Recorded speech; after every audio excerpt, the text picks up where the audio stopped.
High, good morning, শুভ সকাল আমার প্রিয় বন্ধুরা। শ্রদ্ধা ফ্যামিলি ব্লগে তোমরা সবারই স্বাগত। প্রত্যেক দিনের মতো আজকে পেলাম আমি বিউটি।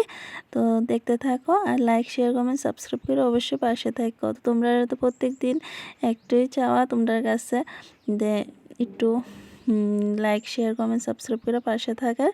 তো সকাল সকাল কিন্তু তোমরা সঙ্গে দেখতেই পেয়েছো ঘুম থেকে উঠতে সেরা এই যে সকাল সকাল কাজ বাজ শুরু করে দিলাম। আর জানো তো শীতের সকালে এভাবে কাজ করলে অনেকটাই কিন্তু তাড়াতাড়ি সব কিছু করা যায় আর কি। তো এখনও কিন্তু সূর্য মামা উঠছে না। আমি যে ওই যে বাঙালির মধ্যে মানে আমরা যে গোবর ছিটা দিয়ে মানে গোবর জল ছিটা দিয়ে দিতেছি বাড়ির প্রত্যেকটা কোনোই কোনোই। তো যতটা নিয়মকানুন করা যায় তত তো লক্ষ্মীশ্রী বজায় থাকে। তো আমরা সবাই জানি, তো যতটুকু পারি ততটুকু করি, যে সবটা তো নিয়মকানুন করে উঠতে পারি না। তো জানো তো বন্ধুরা, তোমরা সঙ্গে কিন্তু আজকে আমি সকাল থেকে 10টা অবধি যা যা করি এই শীতের সকালে সব কিছু তোমরা লোকে শেয়ার করবো। তো অবশ্যই কিন্তু স্কিপ না করে সেটা দেখবা, তো বুঝতে পারবা সময়ের মধ্যে কিভাবে কি করি না করি। তো তোমরা যদি ফলো করো তাহলে তোমরা হয়তো এভাবে শীতের সকালে একটু দেরি হইলো তাড়াতাড়ি সব কিছু করতে পারবে আর কি। যদিও আমি ঘুম থেকে উঠতে তেমন দেরি করি না, 7টা তো বাজে না, ওই সবসময় কিন্তু আমি একটু তাড়াতাড়ি উঠি, 6টা বা 6:30টার মধ্যে উঠতে যাই আর কি ঘুম থেকে। তো আমার আগে কিন্তু আমার শাশুড়ি মা আরও আগে উঠতে জায়গায় আর কি। তো তাই নিয়ে যেহেতু আগের দিনের মানুষরা দেখো সবসময় কিন্তু তারা একটু তাড়াতাড়ি ঘুম থেকে উঠতে জায়গা। তো আর আমিও কিন্তু একটু তাড়াতাড়ি ঘুম থেকে উঠতে জায়গা সবসময়, তনু স্কুল থাকুক না থাকুক বা তনুর পাপার কাজ থাকুক না থাকুক সবসময় সকাল সকাল ঘুম থেকে উঠতে জায়গা আর কি। তো তারপরে কিন্তু সকালে বাসি গাছটা সেরা ওই যে ঘরের দরজাটি খুলে দিতেছি। তো প্রথমে এদিকে যে ঠাকুর ঘর মানে রাখা আছে ঠাকুরের ঘরটা খুললাম, তারপরে রান্নাঘরের দরজাটা খুলতেছি। তো জানো তো সকাল সকাল কিন্তু অনেক কিছু করতে লাগে। তো অনেক সময় তোমরা সঙ্গে সব কিছু শেয়ার করা হয় না, ওই যে সকাল সকাল একটু তাড়াহুড়োর মধ্যে কাজ করি, তার লেগে তো ভাবলাম তোমরা সঙ্গে আজকে একটু শেয়ার করি কী কী করি না করি আমি। তো এই যে দেখো সকাল সকালই মানে সূর্য মামা তখনও কিন্তু উঠছে না, আমি কিন্তু বাসি কাজ টাজ করে নিতেছি, মানে থাল বাসনটি ধুয়ে আসারলে কিন্তু সব শেষ মোটামুটি। তো আমি কিন্তু বাসি ঘরটা ঝাড় দিয়ে আইছি, ওইটা শেয়ার করলাম না তোমাদের সঙ্গে। তো জানো তো মানে গ্রামের বউয়েরা প্রত্যেকটা বাড়ির বউয়েরই কিন্তু এভাবেই কাজ করে যতটুকু জানি আর কি। তো গ্রামের বউ যেহেতু, গ্রামের পরিবেশে থাকতে গেলে তো সব কিছু নিয়মকানুন মানতে হয়। তো যতটুকু পারি ততটুকু করি। তো আর ভালো লাগে নিজের কাজটা নিজে করতে আর কি। তো এই যে দেখো আমি কিন্তু থাল বাসনটিও ধুয়ে নিলাম। আর জানো তো বন্ধুরা, আজকে কিন্তু ওই যে কইলাম একটা জায়গাতে যামো, তো ওইটা কিন্তু তোমাদের লোকে শেয়ার করবো। কই যামো প্রথমত আমি মানে যদিও অক্ষণও জানি না কই যামো, মানে যখন থাল বাসনটি দিতেছি তখন আর কি, তখনও কিন্তু আমি জানি না কই যামো না যামো, যে আজকে যামো। তো হঠাৎ প্ল্যান হলো, তারপরে কিন্তু গেলাম খুব সুন্দর একটা জায়গা, ওইটা কিন্তু তোমার লোকে শেয়ার করবো। তো দেখো আমি কিন্তু এদিকে তনুর পাপা যেহেতু কাজে যাইব তার লেগে কিন্তু সকাল সকাল এই যে থাল বাসন ধুয়ে সেরা ভাতের হাঁড়িতে জল লয়ে লইতেছি। তো ভাতের ডেকটার মধ্যে জল নিয়ে সেরা একবারে কিন্তু চা করে সেরা ভাত বসিয়ে দেবো আর কি তার লেগা। তো সবসময় আমি এভাবেই করি। তখন যেহেতু তনুর পাপা সকাল সকাল কাজে যায় না, তার লেগে কিন্তু একটু মানে তাড়াহুড়োর মধ্যে করতে লাগে। আর সকাল সকাল যেহেতু কাজে যায় না, আগে তো সকাল কাজে যাইতো, তো চা টিফিন দেওয়ার পরে কিন্তু আমি একটু মানে যাওয়ার পরে ঘর টরটি গুছগাছ করে এসে তারপরে রান্নাটা বসাইতাম আর কি। ওই যে 7টা সাড়ে 7টার সময় রান্নাটা বসাইতাম, বা অনেক সময় 8টাও বাজতো। যেহেতু 10টার সময় ভাত খেতে হয়, তো আমার জানা আছে যে তাড়াতাড়ি সব কিছু আমি পায়রা নমো, তার লেগে কিন্তু একটু দেরিতে বসাইতাম। এখন যেহেতু 9টা সাড়ে 9টার মধ্যে কাজে যায়, তাহলে কিন্তু আরেকটু তাড়াহুড়োর মধ্যে করতে লাগে আর কি। তো 1 ঘন্টা তো এভাবেই মানে কমে গেল গা। আগে 10টা সাড়ে 10টার মধ্যে সারতাম, এখন 9টা সাড়ে 9টার মধ্যে সারি আর কি। তো যাই হোক, এদিকে দেখো আমার সূর্য মামা ওটা উঠে গেল। তো সূর্য মামা উকি ঝুঁকি দিতেছে বাঁশবাগানে মাথার উপর দিয়ে, সেরা আর কি। ওই যে দেখালাম তোমরা সঙ্গে। আর এদিকে আমার ফুল গাছটিও শেয়ার করতেছে। তো দেখো এই ফুল গাছটার মধ্যে প্রথম তো ভাবলাম যে ফুল ধরতই না, সব ফুল ধরে লাইছে, মানে সব গাঁদা ফুলে ফুল ধরছে, কিন্তু এই গাছটার মধ্যে ধরছে না। তারপরে কিন্তু সব মানে ওই গাছটির মধ্যে এখন ফুল ধরা একটু কমে গেল, ওখানে কিন্তু এটার মধ্যে খুব সুন্দর করে ফুল ধরলো আর কি। তো খুবই ভালো লাগে, তোমরা সঙ্গে একটু শেয়ার করলাম। আর ফুল বাগান তো খুবই ভালো লাগে, ফুল বাগান কার না ভালো লাগে কত। তো এখন যেহেতু বাড়ি ঠিক হইছে না, মানে বাড়ির মধ্যে এখনও তো অনেক কাজ রয়েছে, তো তার লেগে কিন্তু ঘরের সামনে সুন্দর করে ফুল গাছ লাগাইতে পারি না। তো ঘরের পছন্দই লাগাই, কি করবো কও। আর এদিকে হইছে আমার এলোভেরা গাছ। তো এলোভেরা গাছ কিন্তু তনর পাপা জানো তো একবার যখন মানে স্কুলের থেকে একজন ম্যাম দিছিল আর কি, তো এটা আইনা সেটা যে লাগাইছিল, ওখানে কিন্তু ওই একটা ছোট্ট চারা থেকে কিন্তু এই সবটি চারা। তো এটি শেয়ার করলাম। আর এদিকে আমি ব্রাশ করে নিতেছি, দেখতে পেয়েছিলাম তনর পাপা উঠে গেছে। তো আমি এদিকে ব্রাশটা করে মুখটা ধুয়ে নিতেছি। তো হ্যাঁ, মুখটা ধুয়ে নিল। আমি কিন্তু এদিকে চাও আবার বসাতে হইব। তো 6টা কি 6:30 বাজবো তখন আর কি। তো সকাল সকালে আমরা বাড়ির সবাই ঘুম থেকে উঠতে যায় সবসময়। আর সকালবেলা ঘুম থেকে ওঠা তো খুবই ভালো, মানে খুব মানে স্বাস্থ্যকর দেশের কিন্তু খুবই ভালো, কিন্তু যদি আর একটু হাঁটাহাঁটি করা যায়। তো আমরা তো আর সবসময় হাঁটাহাঁটি করতে পারি না, যতটুকু বাড়ি ঘরে কাজকর্ম আছে ওইটি করি। আর তারপরে দেখো মুখটুক ধুয়ে এসে চা করে নিলাম। শীতের সকালে পিঠা দিয়ে এসে চা দিয়ে দিলাম, কিন্তু মেয়েরও দিলাম, মেয়ের পাপারও দিলাম। আর মেয়ে কিন্তু খাইছে না জানো তো।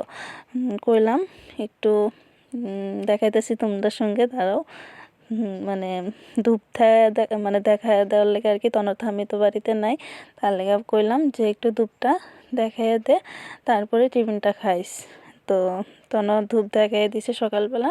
তো আমরা বাড়িতে কিন্তু 3বারই ধূপ দেখানো হয়। একবার হইছে সকালবেলা আমার শাশুড়ি মা ধূপ দেখাই দেয়, তারপরে পূজা দেওয়া সেরা সকালবেলা পূজা দেয়, পূজা দেওয়া সেরা তারপরে পুরো বাড়ির মধ্যে ধূপ দেখায়, তারপরে আবার সন্ধ্যার সময় ধূপ দেখানো হয় আর কি। তো ওইদিকে তো ভাত বসিয়ে আইলাম, তোমরা সঙ্গে দেখাইলাম ওই। আর এদিকে কিন্তু ভাতটা বসিয়ে দিয়ে এসে না আমি এদিকে গুছগাছ করে নিতেছি, বিছানাটা গুছগাছ করে নিতেছি আর কি। তো বিছানাটা গুছগাছ করে নিতেছি, কারণ আছে ভাতটা বসে কিন্তু সবজি কাটার কথা ওখানে। তো ঘরে আজকে সবজি আসছিল না, তো তনর পাপারে পাঠালাম সবজি আনতে আর কি। ওই যে চৌমনিটার থেকে সবজি কিছু নিয়ে আইব আর কি। তো যাই মানে গেছে সবজি আনলে তারপরে কিন্তু রান্না বান্না করবো। তো আমার এই হাতে একটু সময় পাইলাম ভাতটা বসে এসে, তো এই সময়টা কাজে লাগাই নিলাম। ঘরে এসে কিন্তু ঘরটাও গুছগাছ হয়ে নিতেছি। ওইদিকে তো ভাতের জল গরম হইতেই আছে। তো একটু বুদ্ধি খাটিয়ে কাজ করলে কিন্তু মানে সারাদিনের ওই যে সারাদিন আর কাজ করতে লাগে না, সারাদিনের পরিশ্রমটা একটু কমা জায়গায় আর কি। তো দেখো আমি কিন্তু ওইদিকে ভাতটা বসে এসে ঘরটা গুছগাছ করে নিতেছি। আর মেয়েও কিন্তু প্রাইভেটে যায় বোকা। তো এদিকে ঘরটা গুছগাছ করে এসে তারপরে কিন্তু ওইদিকে তনর পাপা সবজি নিয়ে আইব আর কি। তো এদিকে দেখো আমি কিন্তু ঘরটা গুছিয়ে লাইতেছি।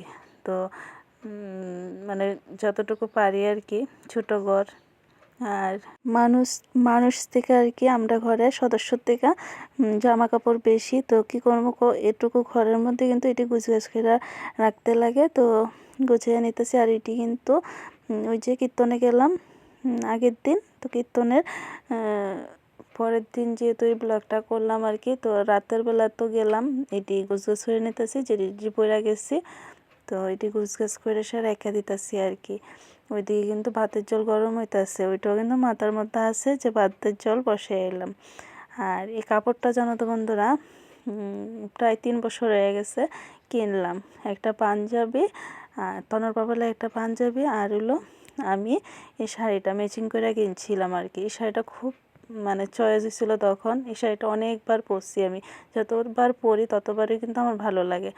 আর দেখো আমি কিন্তু শাড়ি গুছানোর লেগা আলাদাভাবে আস্তে আস্তে করণ লাগে না, যতটুকু পারি তাড়াতাড়ির মধ্যে কিন্তু গুছগাছ করে নিলাম। এটি গডরেজে রাখবো পরে। আর কিছু ওই যে কাপড় চোপড়টি দেখতেছো এটি কিন্তু ধুয়া দেবো। তো কিছু তো আবার সেলাইও আছে, ওইটি যদিও এখন করতাম না, তো এটিও গুছগাছ করে নিলাম। পুরো ঘরটা দেখো যতটুকু পারলাম। আমার ছোটো ঘর, ভাঙ্গাচোরা ছোটো ঘর, যতটুকু পারলাম ততটুকু কিন্তু গুছিয়ে নিলাম। আর এদিকে কিন্তু কাপড় টাপড়টিও একটু ভিজিয়ে দেবো, যেহেতু শীতের সকাল আর কি, তো রোদ তো সবসময় থাকে না, তাড়াতাড়ি এবার জায়গা, তাহলে কিন্তু এটি ভিজিয়ে দেবো। আর এদিকে কিন্তু আমার ভাতের জল বসানো হয়েছে, দেখো ভাতের হাঁড়ি বসানো। তো এদিকে ওইটি কিন্তু ভিজামো একটু পরেই। আর এদিকে কিন্তু দেখো তনর বাবা যেহেতু আয়া বসছে, তার লেগে আর কলপার নিলাম না কাপড় চোপড়টি। এদিকে ডোকা আনলো আর মাছ আনলো, এটি তো আবার কাটতে হইব, তো ভাবলাম এটি আগে কাটটা নেই, তারপরে সবজিটা বসে এসে আবার ওইদিকে এটি ভিজাতে যাবো আর কি। তো দেখো এদিকে কিন্তু আমার রান্নাবান্না কমপ্লিট। তো করে সেরা তনর পাপারও কিন্তু ভাত দিয়ে দিলাম, দিয়ে খাইয়ে নিতেছে। তখন বাজে 8:30, সকাল 8:30টার মধ্যে দেখো কত কিছু করতে লাগছে। তো কিছু কিছু তো তোমরা লোক আবার শেয়ারও করতে পারছি না, যেমন ঘর ঝাড় দেওয়া, আবার কিছু কিছু জিনিস ফিল্টার জল দেওয়া, ওইগুলো আর শেয়ার করছি না তোমাদের সঙ্গে। তো ওইটিও কিন্তু করছি। আর তখন বাজে দেখো 9:20, তারপরে আয়া পড়লাম, মানে রান্না করে সব কাজটা সারলাম 9:20 বাজে তখন। তো তনর পাপাও গেল গা, তারপরে কিন্তু এই যে কাপড় চোপড়টি নিয়ে আইলাম ধোয়ার লেগা। তো ধোয়ার লেগা এসে কিন্তু এদিকে দেখলাম মেয়েও প্রাইভেট থেকে আয় পড়লো। তো মানে মেয়ে কইতাছে যে মা ভাত দিয়ে দাও, আমি স্কুলে যাবো। তো স্কুলে যেহেতু যাইব ভাতও দিতে হইব। দেখো একা হাতে কত কিছু দায়িত্ব পালন করতে লাগে একটা মেয়ের, আর সব দিকে সামলে এসেরা তারপরে কিন্তু নিজের খেয়াল রাখতে লাগে আর কি। তো এদিকে আমি কাপড় টাপড়টি ধুইতাছি, আর মেয়েরা কইতাছি একটু বাবা দাঁড়া, আমি তোরে আয়াসেরা বাটি দিতাছি, কাপড়টি একটু ধুয়ে আইতাছি তোর পাপার ইনার টিনারটি। তো এদিকে শীতের মানে সোয়েটার প্যান্ট ট্যান্ট আর কি, তো এটি ধুয়ে দিতাছি। ধুয়ে এসে কিন্তু ওই যে দেখতাছ পুকুর কাছে বাঁশটি, ওইদিকে কিন্তু ছড়াই দিয়ামো। তো স্নান দান করে আইলাম, তো মেয়ের পাপাও দেখি কাজের থেকে আয়া পড়লো। তো ওইদিকে নাকি একজন আইসে না, তার লেগা কইতাছিল যে আজকে করতো না, বাড়িতে আয়া পড়লো। আর ওর সঙ্গেই কথা কইতাছি আর কাপড়টি রোদ্রে দিয়ে দিতেছি। তো কইলো যে যেহেতু বাড়িতে আয়া বসছি ঘুরতে যাবো, ওইটাই মানে কইছে। আর কিন্তু আমি হাসতাছি দেখো। তো মানে প্রথম বিশ্বাস করছিলাম না আর কি। তো আমার কইতাছে যে বাড়ির থেকে নিও না, কাপড়টি বাড়ির মধ্যেই দাও, পরে তো আবার যাই এসে আনতে একটু অসুবিধা হইব। তো আচ্ছা, তারপরে মেয়েরও কইলো যে স্কুলে আজকে মানে যাইতে লাগতো না। তো মেয়েও স্কুলে গেল না। তো আমি কি রান্না করলাম দেখো, আমি কিন্তু স্নান দান করে মানে সিঁদুর পরে সেরা তারপরে এদিকে মেয়ের লেগা আমার লেগা ভাত নিয়ে এলাম। আর তনর বাবা তো আগেই খেয়ে নিল। তো বিল্ডিংয়ের উপরে বারান্দার মধ্যে বয়ে এলাম ভাত খেতে। তো দেখো কি রান্নাম আজকে, কিন্তু লাউ ডগা দিয়ে সেরা মাছ দিয়ে রান্না করছি, আর লাউ পাতা ভর্তা বানাইছিলাম, আর একটু ভাজি করছিলাম জানো তো। তারপরে ওই যে কইলো ঘুরতে যাইব। তো দেখো আমার এই নর্মাল কুর্তিটার একটু ডিজাইন করছি, নিচের করিডি দিছি। তো কেমন লাগতেছে অবশ্যই জানাও। আর পরের ব্লগটা খুব ভালো আইতাছে, খুব সুন্দর আইতাছে দেখো। আর অবশ্যই জানাও ব্লগটা কীরকম এলো। টাটা।